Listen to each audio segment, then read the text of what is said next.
ولاية وادي سوف للاطلاع على ظروفها ومراقبة نسق العمل بداخلها.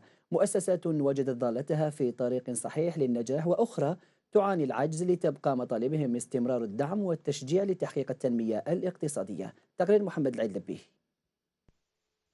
من أجل دفع عجلة المشاريع والبحث عن حلول لمشاكلها وتجاوز الإشكالات الاستثمارية بالجهة، وفد عن أونسيج وكناك ومديرية التشغيل بوادي سوف يتفقد في كوينين مؤسسات مصغرة من أجل تطويرها واستدامتها. دور الوكالة الولائية للتشغيل بالواد ومشاركتها في القافلة الإعلامية مع لونساج والكناك. بلا ما يخفى عليكم، الشباب بطال كل الخريجي مراكز التكوين المهني ولا الجامعات ولا عندما يتوجهون للحياة العملية يتوجهوا أول ما يتوجهوا المصالح الوكالة الولائية للتشغيل باش يسجلوا.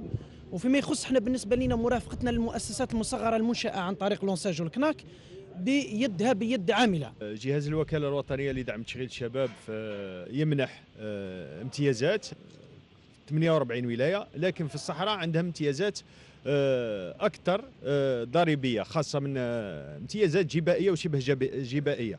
نذير واحد من الشباب الذين أقبلوا على مثل هذه المشاريع في بيئة صعبة، حيث التحدي والاستمرار لتقديم الأجود والأفضل في مؤسسته.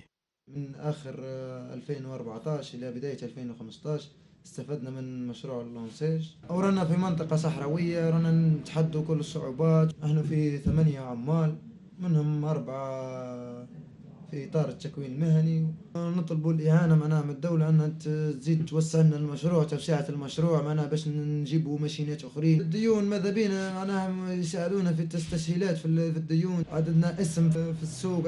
مشاريع عجز فيها الشباب عن تجسيد حلمهم، وأخرى تقدمت بنسب مشرفة قد تساهم في تطوير نسق التنمية في البلاد إن تمت توسعتها وتشجيعها. في موضوع آخر، تشهد محلات تركيب قارورات السيرغاز بالبويرة إقبالا منقطع النظير، والسبب هو ارتفاع